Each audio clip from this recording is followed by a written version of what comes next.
Look, I'd just like to say now, part of the really strong part of Teachmeet is that conversation that happens during intermission, and we'd love for you to come to the Teach Eat, which is at DYRSL at 7 o'clock.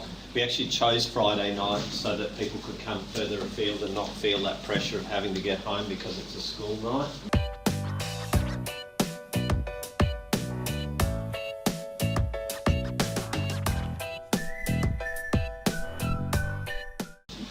I'd like to bring Anna Del Mar up to the stage for what's Instagram got to do with Aboriginal studies. Yep, so let's sort that. This one here. There we go. Lovely. Excellent. Oh, where are you? Simon. Beautiful. All right. Well, normally I start my presentations with an acknowledgement of country as well, acknowledging the traditional owners of the land that we're on, and I'd like to pay my respect to their elders past and present, so they're especially lucky because I get two of us tonight. So what does Instagram have to do with Aboriginal studies? Loads, actually, and I'm going to try and cram it all into 3 minutes. Hands up if you've heard of Oxfam before, which is where I work. Just about everyone. Awesome. So most people know we're a worldwide development agency. We do stuff in 94 countries overseas. But we actually do loads of stuff in Australia with Aboriginal and Torres Strait Islander peoples as well. Oxfam is also part of Close the Gap, which is a coalition of organisations including Indigenous organisations, non-Indigenous, kind of health, community, non-government. And what we are doing is we're coming together because we're really outraged about the fact that in 2014, Aboriginal and Torres Strait Islander peoples still die up to 17 years before non-Indigenous Australians, like bonkers. So we also help organise National Close the Gap Day, which is an awareness raising day that happens in March of every year. And it kind of holds state, federal and territory governments to account because they've made loads of promises about closing the gap on Indigenous health inequalities rather, and we, the Australian people, kind of expect them to stick to that. So this year we had our biggest National Close the Gap Day ever. It's been going for 7 years. There are about 1,300 events held around Australia, and more than around a quarter of these were actually in schools across Australia too.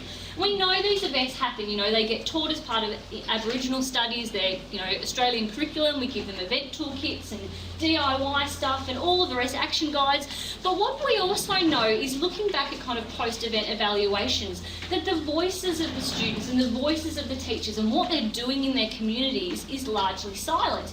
And that's nearly 50,000 people. Like, that's more than fills the SCG. Can you imagine the roar of the crowd when Michael Clark hits a 6? And we are not hearing them. So we kind of thought, how do we hear them? You know, what are ways that we can hear this stuff that's going on in the community? And we thought we'd have a bit of a pilot program. Thought we'd give a bit of a crack. You know, these are some students from Nowra High School who held an amazing Close the Gap Day event at their school this year. And it was led by some HSC Aboriginal Studies students, but the whole school was actually involved. And look, we know that kids come to school with their phones. They have them in their pockets pretty much all day. So we thought that we'd use something to take advantage of this. So, inspired by photo a day challenges on Instagram. Who uses Instagram? A couple of people. Does anybody know about photo a day challenges? A couple of people, brilliant. So we were inspired by ones like Fat Mum Slim, 7 vignettes, Nothing is Ordinary, even sports girls getting in on the act.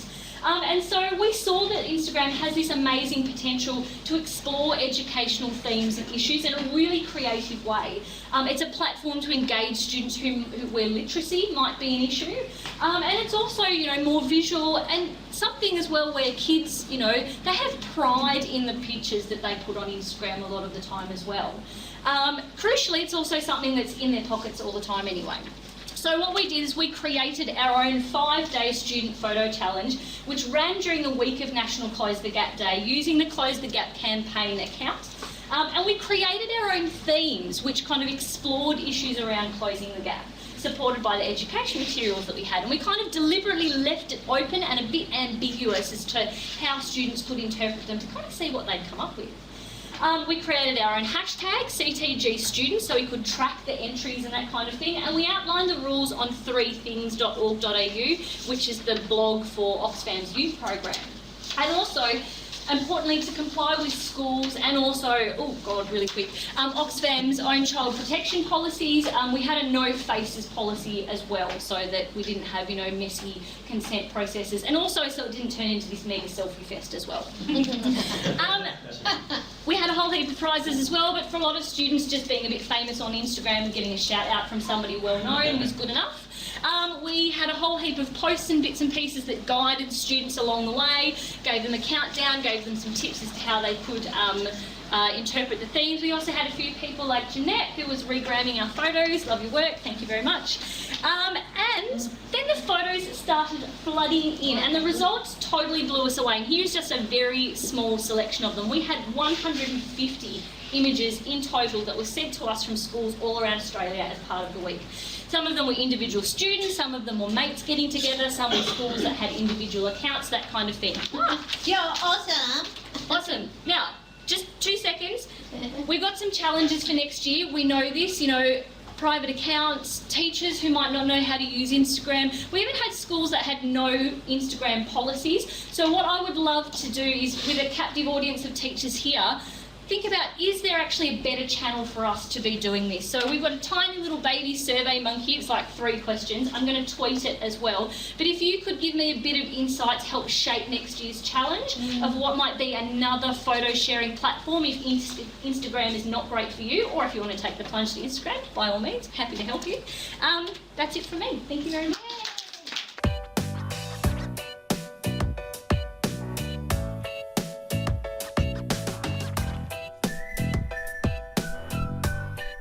I'd like to introduce Alison from Granville TAFE, and this is the wonderful thing, is we have people from different levels in the education system, and he's talking about Quizlets in Moodle, Wiki, standalone, and I must admit I was very intrigued by that, so okay, thanks very take much. it away.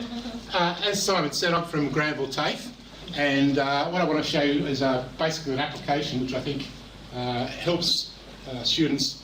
I come from an area where we teach in a low socioeconomic area, and so English literacy is a pretty important thing.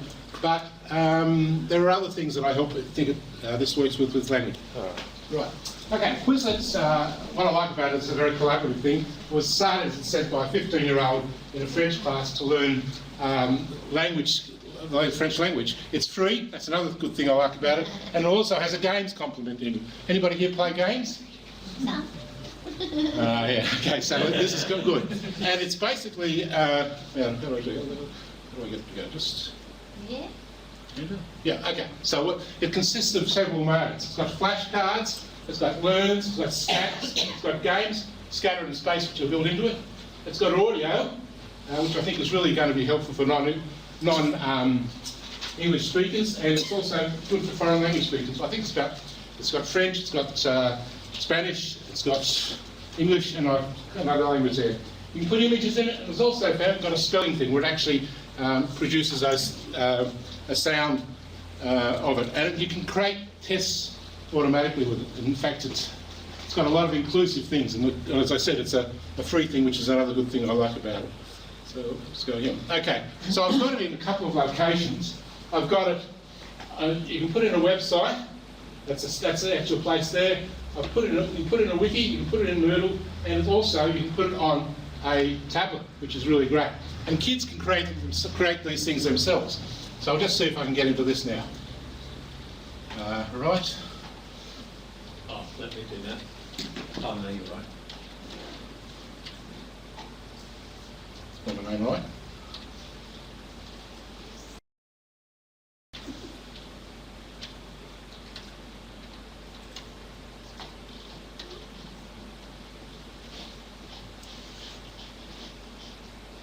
Okay, here we are. So we've got some Quizlets here. These some of the stuff which is up there free. It's shared Year 11 stuff, Year 12 stuff, and a lot of stuff from America. For example, society and culture here. We've got a group here. Now I can do it in several things. I can do the speller mode. Speakers not on? Oh. Change. And so they then have the concept there and they've got to spell it, so it's very good for, I think, for primary kids or kids who are learning then. You've got a learn mode where the person puts in a number of people interacting, or I can give up. Then I copy the answer and start over. Okay, I'll go to another load. And then I've got a scatter thing, which is a game thing. Make everything disappear, start the game. And you've got a communication. That's wrong. Socialisation. Socialisation. So got it. Change. I'll get none of these right. I'm not a very good game player, but you can see the concept, how you've got a score up here, so the kids can actually learn their concepts, and as they're learning it, they get actually a score, which means you can run it in having somebody who's a class champion at learning his concepts or things like that. And then you've got a race game, which is a similar one to that. Start playing, and I've got to type in what it is. Membership of the country. Don't know. Definition. Term. Anyway, I can't do those because I'm not very good. But then we've got the test thing, so I can actually create tests now. Generate a test. And it's got the different tests there. I can change those to multiple choice. 1 minute to go. Right, okay. 1 minute to go. Okay, so there's some of the tests. And then I can, speller, cards and learning, and all those things are available. It's a free thing on the internet. It's available you can put it on your tablet or your phone, and it's quite easy to do. You can create the sets yourself, or you can take other people's sets and just copy them in. Very good in terms of that. But also you can put images in, as I've said there, and other things like that. Uses for it. Let me go back. And I've lost it.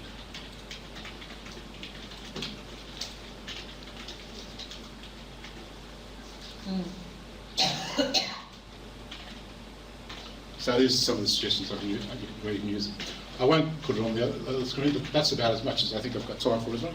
Just about. That's- Yay, you're awesome. Right.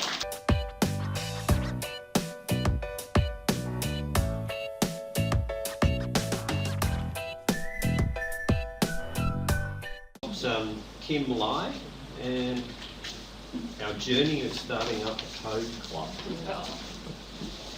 Look, I'd like to thank Roseville College. Yeah, We've had a really strong number of people who come from Roseville and really promoting it, so we really appreciate that to make our Teachmeet successful.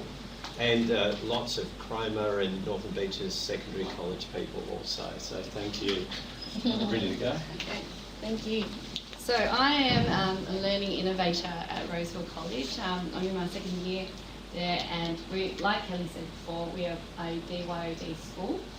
I work with the senior school, years 7 to 12, and this year one of my maths teachers asked me, can we start teaching coding in our classes? Can we start promoting it in the school a bit more? And I thought, oh, this is a great idea. We've got one-to-one devices, let's start promoting it and promoting a bit more higher order thinking. And another reason why we started it is because of the Australian curriculum. And if you see in the digital technology side of things, we need to start promoting computational thinking in our classrooms. And I know in junior school, Henrietta and Abby are promoting it very well with a Scratch club that's going on. And I thought to correlate with that, we should start one in years 7 to 12. Another reason why is when I went to Edutech this year, in Dukes did a great talk on how our curriculum and our syllabus is very old-fashioned and doesn't promote computational thinking, doesn't promote that 21st century skills that our students need in those jobs that don't exist when they leave school. And so this is one of the tweets that stood out for me that I wrote myself. But my own horse. Schools designed to produce students for agricultural and manufacturing jobs. Current school structures don't reflect this economy and job market. Sorry to toot my own horn there. But I found some studies that support this. The Vet Development Centre found that 75% of the fastest growing occupations require STEM skills and knowledge, and that these industries are growing at twice the pace of other occupations, and that students need to have these skills in order to survive in the future workplace. So what did we do before we started our code club? We researched. So we looked at, last year I tried with my year 10 IST class to do the NCSS challenge. I'm actually originally a phys ed teacher, and I don't consider myself a math science brain at all, but I consider myself a problem solver, and I'm quite creative. So I thought, let's give this a go. And I actually did the challenge with my kids. And it's hosted by the University of Technology in Sydney. And it's free to start off with if you want to give it a go. It starts on August 8th. And this year they're starting a stream for junior school kids, which is a pictorial-based type of coding. And it's called, NCSS Challenge. We also were privileged to be approached by the Code Club Australia, and we became part of a little group that meets up on a Google Hangout every week and talks about what's happening in our code clubs, because we found that we were having issues with student to teacher ratio. We were talking about what issues kids were coming up with, and it was really nice to be part of a community. And the group actually set up a Google Plus community that if you're interested in joining, let me know. I'll tweet out the link anyway so that you can explore it. If you're considering starting a code club, that's a great way of just seeing what's going on at different schools all across Australia. And there's plenty of resources on there that start from junior school way up to senior school. Other things that I found were interesting were RoboGals and the GPN. So RoboGals is run by the University of New South Wales. They have volunteers that come out to schools and do free workshops with your students. So I'm actually engaging them next term to come out with their robots and teach the kids about how to program on a pictorial-based program and to bring actual resources out there. We've actually purchased our own robots, but this is free to use service. GPN is free to use as well. GPN is a girls programming network because we're a girls-based school, so I was looking for programs that were related to our context. Runs once every month at the University of Sydney by computing science students, and they mentor girls in high school and junior school that are interested in software programming. And this is an email I got from one of my students that's in year 7. So she said it was one of the best days of her life going to GPN. And I talked about this at our Rose Meet, which is our internal PL yesterday, saying you will have students that are more, I guess, targeted at this kind of stuff. Most of my kids will go, oh, that's so geeky, I don't want to do that. But you will have students in your school that will say, this is exactly what I want. And she came back and said, you know what, I found people like me. Go. So that's one of my wins. So that's our code club. So we've started Python stream, JavaScript, robotics. We look at Scratch, and if you want to start your own code club or you're looking at introducing yourself to code club or coding, try the Hour of Code. It takes an hour, it's all pictorial, it's aimed at junior school kids, and it's really fun. That's about my level. Thank you.